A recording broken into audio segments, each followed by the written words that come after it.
I'm here with Oban Elliot. 2 days removed? Bro, body slaps in the fight, so You absolutely suck! Welcome back to another episode of Trash Talk. I'm Jon-Bernard. This is Nick. We are the Kairouz Brothers. UFC 309 is in the books. Nick, what do you think of the card? It was quite underwhelming, to be honest, because Bo Nickel, you heard it from the crowd. They were Underrated. They were yelling at him. The rest of the card, they had that Chris Weidman pull out, so there was already a fight less. I was kind of looking forward to that fight because Chris was nice to us during the week. Well, being in the Madison Square Garden crowd, they wanted finishes. They were going nuts for everything. If Michael Chandler and Charles Oliveira weren't going at each other, they were chanting boring. Do something. It's a very fickle crowd. And I think the main event lived up to the hype. People were expecting a lot less from Stipe. He lasted a lot more than Cyril Gane. Yeah, well, that's because he's a better heavyweight fighter. Okay. And Stipe, yes, he was 42, but we'll get into it later, whether he was ready to the fight or not. But in general, though, New York, very nice place to have a UFC event. Oh. The crowd was, I know you said they were a bit fickle, but they were great. They were getting into the fights from the press conference to the weigh-ins. They were getting into it. And just being on location in NYC is nice. It's a nice place. It's very busy. And it's easy to get around. Well, the MMA hot take of the week, Jon Jones' legacy doesn't change because he beat a 42-year-old Stipe. I can understand the argument, but I don't agree with it. Why I don't agree with it is, if you didn't think he was the GOAT before this, I can understand, yes, you might not think he's the GOAT after. But beating a heavyweight fighter, the guy who's considered the heavyweight GOAT, yes, he was 42 years old, but he's still that guy in terms of he's still got the ability. And, 3 years off, he said he got his body right and he was ready for the fight. So I think it does affirm that he's one of the best fighters, if not the greatest fighter of all time. Jon Jones didn't need to prove anything to anyone. He is the GOAT. Everyone, all the fighters say it. A lot of the fans say it. Dana White sure does say it. But regardless, he beat one of the best heavyweights of all time. Okay, yes, he's 42 years old, but you're talking about the guy with the most heavyweight title defenses, the guy who still put up a great fight, who was very, like Jon Jones said, he was very durable in that fight, landed some shots as well. Not that he gave him any trouble, but I thought he put a better showing in than a lot more other heavyweights would have in this division. And he got the finish. Jon Jones finished Stipe. That spinning back kick to the bloody guts. Rib cage. Just absolutely killed him. Definitely broke some ribs. And I think a lot of people with the criticisms of Jon Jones recently, before obviously the Cyril Gane fight, was that he was just getting decisions. He wasn't finishing people, whether it was Dominic Reyes, Santos. He wasn't getting the finishers. It was only decisions. Cyril Gane submitted, and then now TKO finish on Stipe Miocic. So Jon Jones is the GOAT. He's got so much. He just can do so much. He can beat you so many ways. And he proved that on the weekend. He was ground and pounding. He took him down. And then he finished him with a bloody spinning kick. Apart from Jake Paul beating a 58-year-old, Jon Jones was the safest bet. I can't wait to see what happens next. And that brings us to our next topic, Nick. UFC 309, what fights would you make next? Starting with Charles Oliveira. Charles Oliveira, if he's smart, holds out for the title. Because people have talked about it now. He even said, I think, in the post-match fight, the winner of Arman Saruki and Islam Makhachev, that's who he's holding out for. He's going to go to the event, probably in LA, and probably go into the octagon the same way all fighters want to do. But because that division, there's not really anyone next in line, because Arman is going for the title. Dustin Poirier's coming off a loss. He's fought for the title. Justin Gaethje coming off a loss. Gamrot's coming off a loss. Dan Hooker doesn't deserve a title shot. So Oliveira, if he's smart, can just hold out, assume the next role for the contender, and fight the winner of that fight. Yeah, smart money is to hold out. I'm saying for the fans, I'm sick of seeing these rematches. Charles Chandler rematch, Islam rematch, Volk twice. I don't want to see another rematch. I would like to see like a Max Holloway fight or something like, another type of contender in that division. Yeah, well, if he's not I don't want to see Islam having to just rematch the whole division. He's cleared that division. He's done. Well, he has. He's beaten Charles. I don't want to see that again. Charles has proven himself. He can hold out for a rematch. It was a title eliminator. Dana White did say that. This is going to be for the winner of this will face Islam for the title.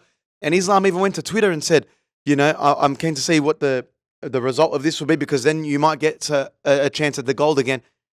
And I don't want to see it. I want to see Charles face someone new in the division, and not Islam. He has to fight Islam because he was the champion, or was at least the champion previous to when Islam won the title. And as much as Islam did win that fight in pretty convincing fashion, he was at least he's earned the opportunity to go fight for it again. My pick would be something fresh in the division, someone fighting like a Max Holloway or the winner of a Moicano versus Paddy Pimblett fight. That'd be great to see. Yeah, it's low-hanging fruit for Charles. Someone that'll be in the top 10 after that fight. He's a UFC veteran. He doesn't need to go fight up-and-comers. He can fight for the title. To say he's not worthy of fighting Islam is disrespectful. Michael Chandler, he's someone that should go for these lower people. If he's not going to get the Conor McGregor fight, he said he wants the McGregor fight. and he said he wants the BMF fight as well, which I don't think he's worthy of either. He should be fighting someone like Moicano. The like reason Paddy why Pimblett. the reason why I don't want to see him fight for the BMF is I think Max Holloway will kill him. Nah, Yeah, it'll be a good fight. It'll be a striking fight and better than the Charles fight because when Charles thought he was in trouble or thought he was doing too much on the feet, he would take him down. If he just fights Max Holloway, it's just going to be a scrap. And I think that would be an entertaining fight for the BMF. And that's just if he doesn't want to wait out for Conor McGregor, who's Dana has said now is going to be coming back at the end of 2025, late 2025. Look, no one knows when McGregor's coming back. So if Chandler does not get McGregor, then Max Holloway may be on the card just for Max Holloway to get that lightweight, just get a fight under his belt back in that 155 division. But I think he should fight someone lower. Like, he doesn't deserve someone in the top 5. He deserves someone like Paddy Pimblett, Moicano, even This is his third straight loss. like Benoit Saint Denis. Like, give him someone that he can win and actually be worthy of a bigger name because he doesn't deserve it. He's, I think, 4-4 since coming into the UFC, or maybe even 2-4. He's only won 2 UFC fights. Yes, he does put on a very entertaining style of fight, He's always getting those bonuses. but if you're not winning, who cares? Like, at the end of the day, Bo Nickel was right. You got to win. Hey, you got to get the resume. Okay. Tom Aspinall. Tom Aspinall, after the weekend, should hold out for a title fight. I think he's made it known as well. He wants John Jones. If he's not going to get John Jones, he wants a fight for the undisputed title. He had a meeting straight after UFC 309 with Hunter, with Dana. He got out of the meeting at 3:43 a.m. He said, "It's great. Fight news is coming." Yeah, well, I think he even went to Twitter after as well and said, "Fight news is coming with the American flag." So does that mean the fight's going to be in America? I don't know. He's tweeting. Does that might okay? If we look at John Jones, what's next for John Jones? I say the same thing. I wanted Tom Aspinall versus John Jones. He pretty much wants it as well. He just says he wants to be compensated for it. He wants money for it. Well, in direct quote, he says, "I want fuck you money." Yeah. So that for John Jones must be north of 10 million. I'm assuming. I don't know. Look, regardless, he said I can go the Pereira fight. I can go. He doesn't want to retire, so we know something's next. If he had to pick Pereira or Aspinall, I'm taking Aspinall. The people want it. It'll be the most anticipated heavyweight fight in UFC history. I want to see it. Is there a scenario, though, where Tom Aspinall, in that meeting with Hunter, in that meeting with Dana, they said, "Look, we know you're probably going to fight John Jones, but that might not be till later next year.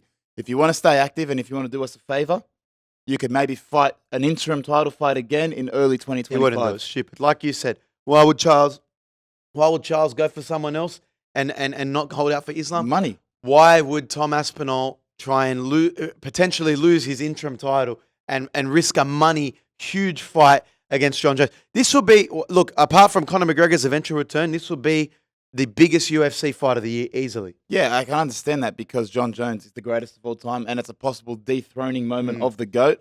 Tom Aspinall, people have already said he's the betting favorite if that fight was to happen. I don't know what the odds were, but they said that he was the favorite. John Jones would be the underdog.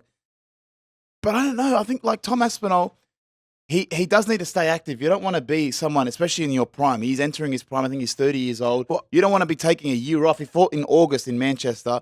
Say he doesn't fight till next November when John Jones likely wants to fight. That's a year and year and 4 or 5 months I don't off. think John Jones is going to take that much time off. I know it was 8 months between, his last. Well, it was over a year because I'm saying, but between when he fought Cyril Gane and the first Stipe matchup when it was scheduled. Okay, yeah, It was that supposed to still be 8 months. So if you're looking at But that, that's because he fought for a minute. He fought for 2 minutes against Cyril Gane. again, I don't think he's taken a lot of damage You in don't this know- fight you with don't know- Stipe. you He don't know says he what he feels copped. great. Obviously, he feels great. I think, you do this at around International Fight Week, or the sooner the better, especially for Tom Aspinall. But I guess we'll wait and see. He said, "I want fuck you money." He says, "I want Jake Paul, Mike Tyson money." When I see people making money like this, I think I deserve that. I've done enough in the UFC, and it's a big enough spectacle people want to see. And I want to clear up from last week's episode when we were going through who would we rather see John Jones face, Alex Pereira or Tom Aspinall. I did say Alex Pereira after the weekend and seeing the crowd reaction for Tom Aspinall. I've changed my answer. I want to see him fight Tom Aspinall more because, and in Dana's words as well, he doesn't want to make the fight with Alex Pereira because John Jones would just dominate him. It'd be too easy of a fight for him. So I agree with Dana. John Jones versus Tom Aspinall is a much bigger fight. A John Jones-Alex Pereira fight would just be too easy for John Jones, especially at heavyweight. He'll just maul him. He'll just take him to the ground. Anyway, ground and it's pound, another over. money fight that they can eventually build to whoever wins Aspinall Jones anyway. Here's the reported fighter pay for UFC 309, starting with Paul Craig. Paul Craig got a sheer 120,000. Look, he was the big name for Bo Nickel. Not the big name, but the name for Bo Nickel to get a win on his resume. no one's really thinking that he's going to be getting paid millions of dollars. So I think 100K, hey, it's nice. Yeah, In 100, New York, I don't know what the tax is here, but you might lose half of it. 140,000 for Paul Craig. You'll take that. Bo Nickel, 245,000. For a fight on the main card, Bo Nickel, probably the crowd, if you ask them, he didn't earn 250,000 in that fight. The 235. 235, yeah. If you ask a lot of the New York fans in that crowd when they were booing him, they'd want to say, listen, mate, give him 50,000. He didn't earn 230. Yeah, I look for the amount for a guy that says he could take on Hamza and he's wrestling. That's why I think people had the shits. People are expecting Bo Nickel to finish people in the first round, second round, and hey, I can wrestle Hamza. American wrestling's better than Dagestani wrestling, and then to just stand up on the feet and not knock Paul Craig out, people were disappointed. But 235,000 for keeping it on the feet and going the distance, you've earned it. Yeah, and I think, he is somewhat of a big name. He's still somewhat of a draw, and you pay him as being a draw. Yes, he's only had 7 UFC fights. Someone like Paul Craig's had, triple that? But Paul Craig doesn't have the name and the star power that Bo Nickel has. That's why he's getting paid that money. Michael Chandler, $400,000. That's a good amount. I feel like Michael Chandler, In his return fight. for the fights that he puts on, he definitely deserves that money. He's somewhat of a big name. He's a former lightweight champion in other promotions. He's come into the UFC, put on many great fights, and he just knows he's going to get a bonus anyway. So he can take a lower figure and just take the bonus on top. Yeah, no, again, earned it. And you know what? I think he earned that 400,000 just from his promo at the end. He always calling out Conor McGregor. He's always calling out someone after, and it's entertaining. Were you not entained? I was entertained. Even when he's just throwing Charles Oliveira on his back, doing it's basically WWE at that point. Charles Oliveira, 875,000. I think he deserves it. Again, fight of the night. He has continually proven he's one of the best lightweights in the world. This is his 20th fight of the night, making his fighter bonuses accumulating to $1 million. Yeah, so 800,000. 875,000. So double Michael Chandler. Well, that's very, very surprising for me because I thought, Charles Oliveira, similar age, similar legend type status as Michael Chandler. They've obviously both been fighters for a very long time. Charles Oliveira, very big fan favorite, big draw. They loved him in New York. A lot of Brazilians here. A lot of Brazilians, a lot of Latinos. They love speaking Spanish to Charles Oliveira. Yes, he can't speak English and can't sell the fight that well, but his fighting is what's entertaining, and that's what sells the fights. I wouldn't learn English if I'm getting paid 875,000. Wow, I'm very surprised at 800,000. Well done, Charles. Stipe Miocic, $1.8 million. $1.8 million. Well, that's why he retired. He said, I'm done. So they obviously brought him in, said, Stipe, we're giving you 1.8. Come in. You can beat him or you can lose. This is your last fight. Feed John Jones' legacy for $1.8 million. But you know what? For being the legend that he is, he does deserve this fight. For him to come out of basically retirement, fight John Jones in New York, it was obviously supposed to be put on last year. He had to wait an extra year. Probably was a bit more compensated for that. Stipe, well done. Deserve it. Heavyweight GOAT deserves his $1.8 million. John Jones, John Jones, $6.2 million. He's the GOAT. He's the biggest draw in the UFC besides Conor McGregor. If you go through pay-per-view numbers, you go through the gate that was actually just happened for MSG. It was one of the biggest of all time. He earns that money. I don't know what fuck you money is to him if he's getting paid $6.8 million. I think he's asking for north of 10, like you said, maybe even 20 million. If John Jones is earning 6.8 for this fight and he's asking for fuck you money, the UFC is in trouble because they probably think that he's leeching off him with that money. Madison Square Garden, record-breaking gate at Madison Square Garden. I think second highest gate in UFC history. I think it may have been MSG history. I'm not sure. Again, they're breaking records at UFC. 6.8 million. Does John Jones deserve it? Yes. You saw the fan reaction. They want him to fight Tom Aspinall next. He's one of the biggest names in the sport. Again, apart from Conor McGregor and Alex Pereira, John Jones is the biggest name in the sport and he can demand that money. $6.8 million. You deserve it, the GOAT. But also a fight that happened this weekend, Jake Paul, Mike Tyson. Jake Paul got reported $40 million. Mike Tyson, $20 million. So, these UFC fighters, they'd be looking at Netflix and say, how can I get some of that money? Exactly. And that's why John Jones, when he's referring to fuck you money, he's seeing these figures from these boxing fights and saying, hey, I want a piece of that. And you know what? He deserves that money. Well, let's just talk about it. Jake Paul. Are his fights rigged? Yes. 100% they have to be. Mike Tyson he even came out and said that I took it easy on Mike at the end. I didn't want to knock him out. Well, I think that's because Mike Tyson even came out after and said, hey, I was nearly dead 6 months ago. I had to get blood transfusion as I lost 25 pounds. He was in a wheelchair. So I think they all said, look, let's just get to the fight. I'm not going to knock you out. I'm not going to kill you in there. Let's just take it easy. Let's just dance for these people. Put a show on for them. And that was all it was. So it was rigged in that sense. Does this tarnish live sport on Netflix going forward? Because people, wherever they were in the world, we were in New York, we had family watching it back over in Australia. Everyone stopped and watch Mike Tyson come back out of retirement. But does this tarnish Netflix doing live sport for a bit? It does, because the buffering, the freezing, people not being able to watch it in, high quality. Okay, but more so the style of the event. No, I think they've obviously got the production value. They obviously know how they got the money to put on a good show, and they'll tinker with it. This was their first big live event where they're going to have so many people watching. They're going to have NFL on there now. That'll help them, get more experience to put on better shows. They got the WWE coming on there pretty soon. So just give them time. That was their first big show. I understand the buffering and the thing might be a bit frustrating. They might have to give a few refunds out to a few people, maybe give some compensation to some other customers, but in the long run, they'll be fine. Well, let's take a look at UFC 310. Supposed to be happening in Las Vegas. Bilal Muhammad out. Ian Garry. Now the replacement is now Bilal Muhammad. Sorry. Let me redo that. Go to the next one. UFC 310 card is now confirmed. Sorry, Ryan. Cut for me. The UFC 310 card is now confirmed. We've got Ian Garry versus Shavkat Rakhmonov in the co-main event, and now Kaya Sakura versus Alexandre Pantoja as the main event. How are we feeling about the card? Look, Shavkat said it best. I'm very disappointed in the welterweight division for not stepping up and wanting to fight Shavkat. Ian Garry's getting a lot of respect online, saying, "Hey, at least you took it." Well, he's probably the only fighter that's in a fight camp, so it wasn't like that big of a task for him. I just worry he took the fight to gain the respect of the fans. Maybe he's not up to scratch. A lot of people don't respect Ian Garry. Not that they don't respect him, they're just not fans of Ian Garry. And now he's saying, you know what, I'll earn the respect of the fans by taking Shavkat Rakhmonov, the boogeyman of the division. Well, he has the most to gain in this fight. Earlier in the year, after he fought Michael Venom Page, he said he wanted Shavkat. He wanted to take the zero off his record. Shavkat said, look, mate, I'm not fighting people that low. I'm going for the championship. I'm going for top 5. So Ian Garry has been promoted to a number 1 contenders fight. He's got a lot to gain from winning this fight. I don't think he can beat Shavkat. I think stylistically it's a bad matchup. But I think out of all the welterweights, if Kairouz Usman wasn't going to take the fight, I was happy Ian Garry did, because at least he's got some fanfare about him. There's something about the card. He's a name. He's a name that you want to watch him. Yeah. Even if you want to see him lose, at least he's there. You want to watch him. People like Colby Covington was never going to get the fight.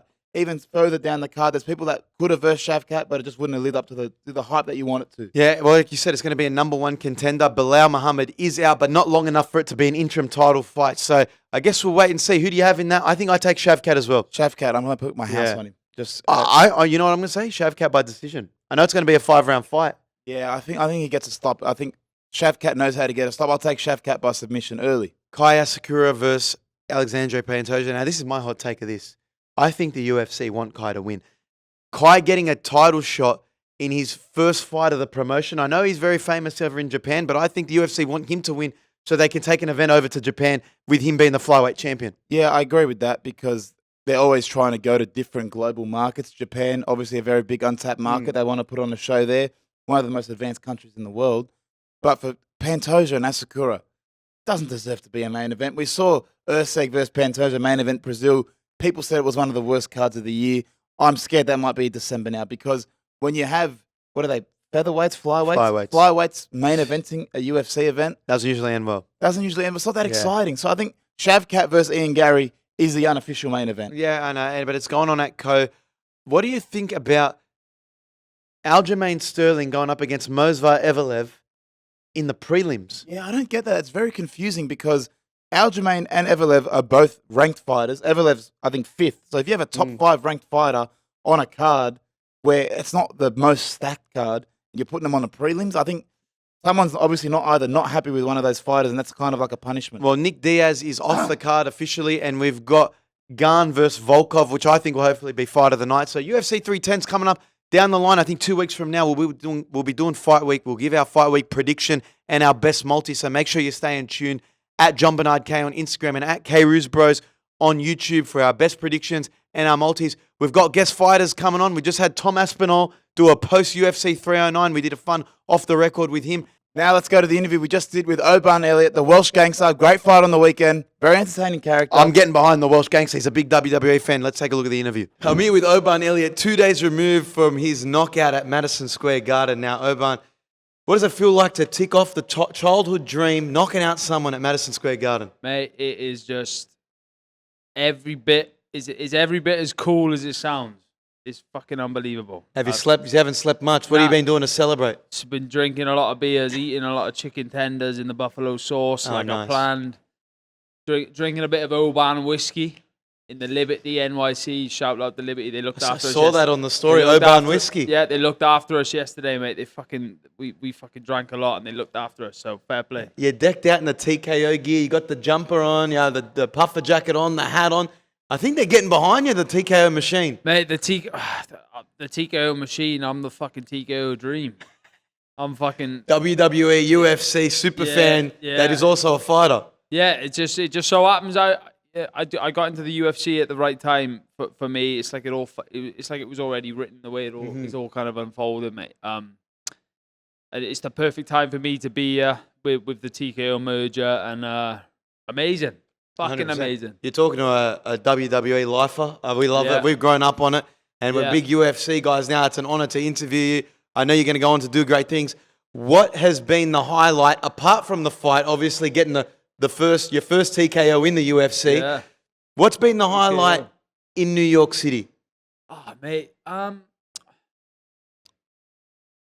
Honestly, probably when I got off the plane and fucking slapped the ground in New York, and I walked from my hotel to MSG and I saw it for the first time outside of the fight, just seeing it and fucking doing that last little bit on foot. It meant the world. That's my dream, man. Just seeing it for the first time, soaking it in. That was the highlight. I just looked at it and thought, I fucking did it, you know? Yeah. I made it, but I felt like I made it before this fight even happened, because just like my opponent, unfortunately for him, he got the other end of it. Mm-hmm. But he's made it as well. Look what he's gone and did.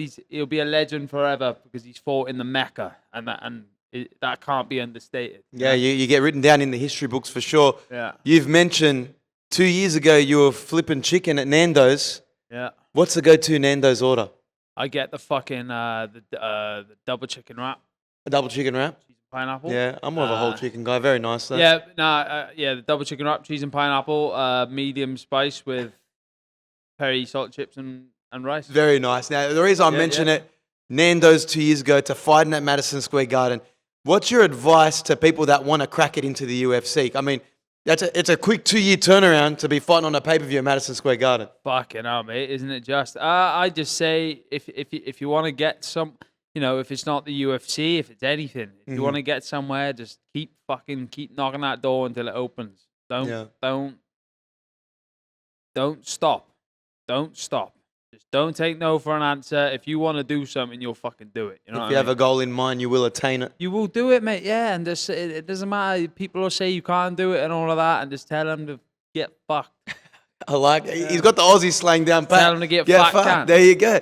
Now, I Mate, want to do you ask want me to do this whole fucking interview in Australia? And all fucking. I want the real Oban. You can do it. When you come down to Australia, we'll do it in full Australia. We'll do it. Now, I want to ask you, because you were in Cage Warriors, you came up with some great people there. Yeah. What is the primary differences between Cage Warriors and an organization like the UFC? I know it's the regional, promotion, but what do you see are the main differences? Is it much difference between the fights? The fights itself, no. I'll be honest with you. Like in Cage Warriors, you're fed to you're fed to the wolves more or less straight away. So that high pressure, high competitive, the competition in terms of like how you're matched is more or less the same. You've mentioned the nerves before a fight.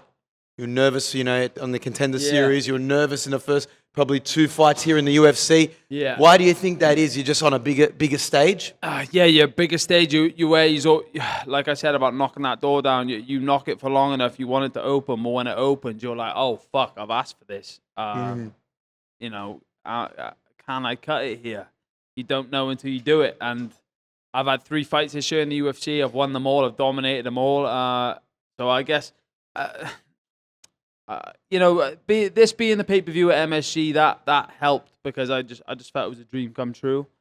So that kind of motivated me before the fight even started. But yeah, it's you just you get better at things by doing it, Now, you walk out at Madison Square Garden. Pretty cool to have Chael Sonnen there behind you saying, I back your stud. What was that like in the moment? He was there when I needed him, and he's an icon in my life. And it's like it's like Spider-Man coming down from the fucking rooftops and do you know what I mean? Yeah. That's It's your what it's superhero like. next to you When beside I you. was a kid, he was a superhero to me, and but for him to be in my corner, it means the world. Did he give you any advice pre-fight? Probably on the day he was doing a lot of media in the lead up. Did he say anything in the lead up? He just told in the lead up he told me just you belong here. You every bit belong here. Don't doubt that for 1 second. And you know, the more you kind of hear that and listen to it, you realize like I do fucking belong. Yeah. Yeah. He's a hard man to please, Che. Why do you think he's taken such a liking towards you? I don't know.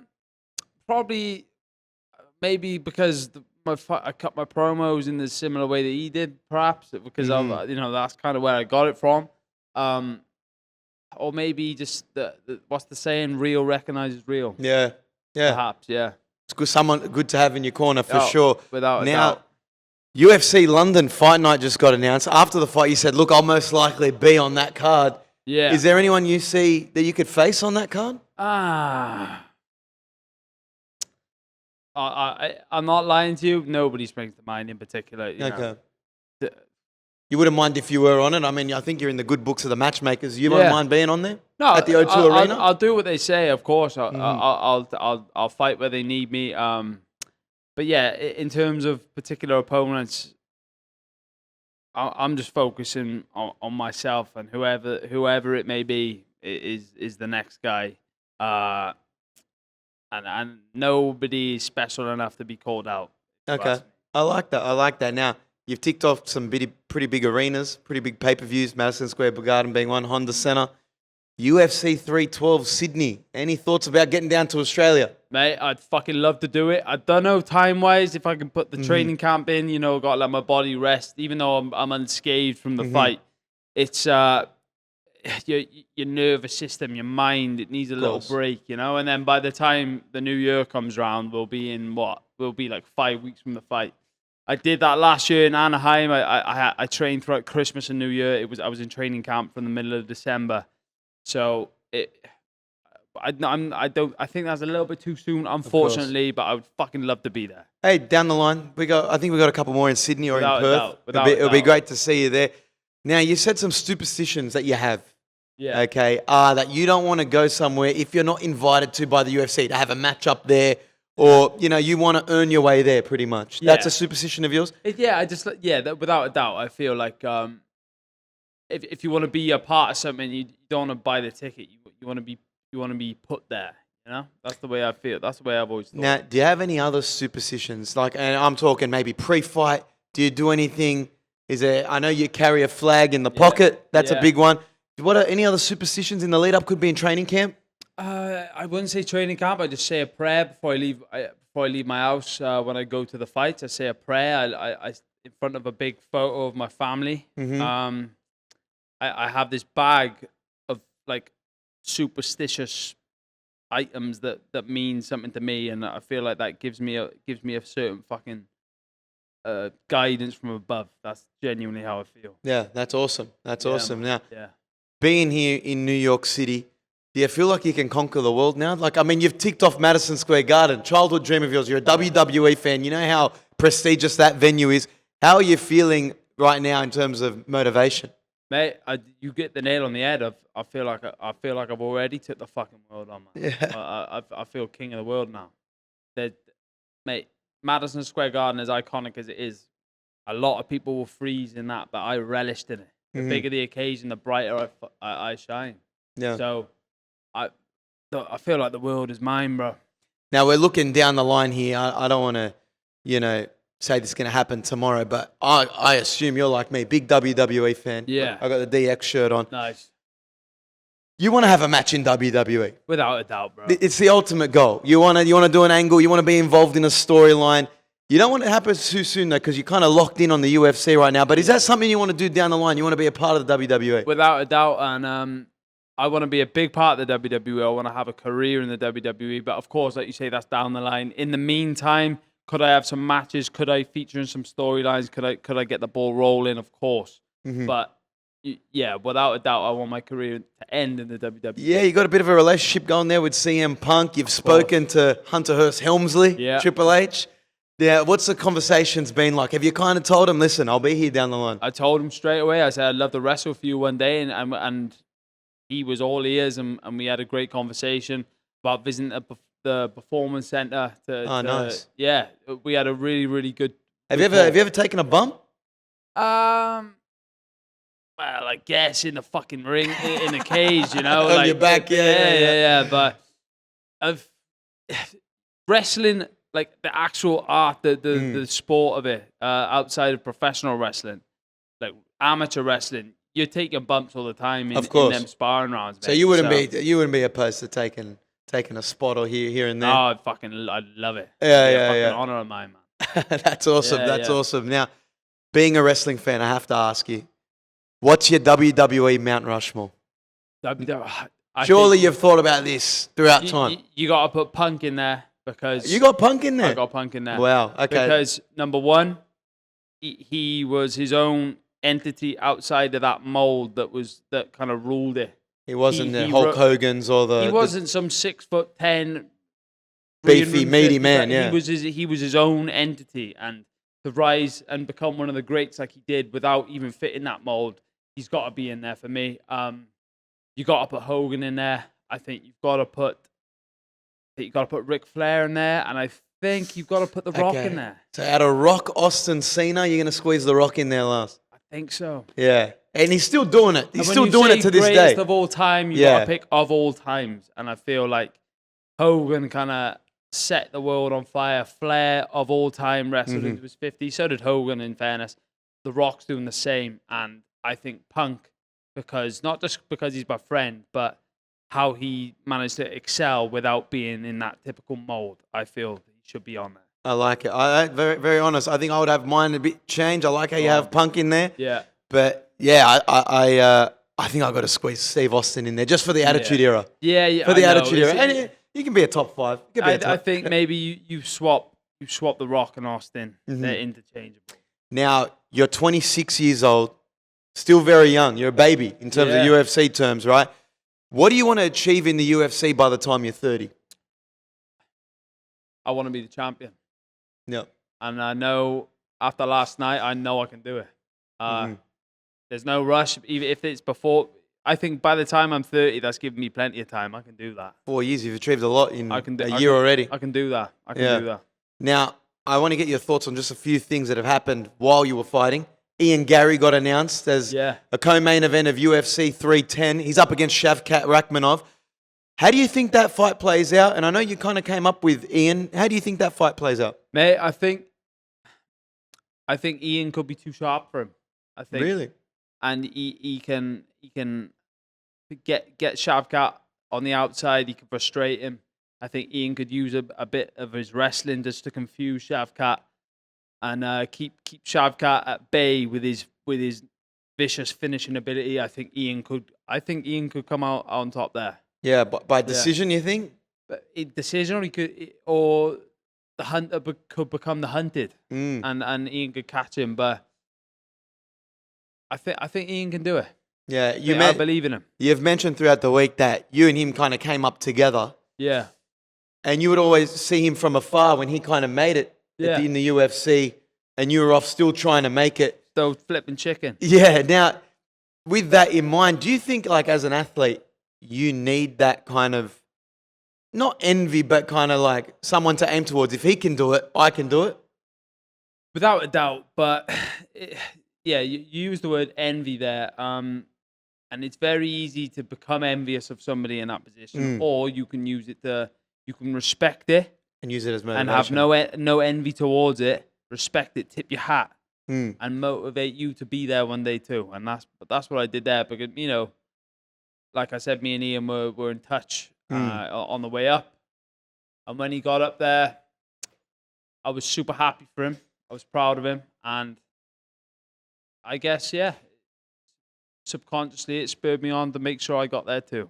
That's awesome. That's awesome to see. I'm sure you're getting behind him in this main event without fight, without a doubt. Look, I could easily just sit here and fucking talk bullshit, or I could tell you the truth. Yeah. Fair play to him. Nonetheless, though, that's a fight that you would probably happily take down the line, especially for a big opportunity. Me and Ian, I mean, it would be kind of bittersweet because, like, I guess somebody who you kind of come up with, you're friends with, But when you're in that position, we're just sportsmen at the end of the day. So, look, it is what it is.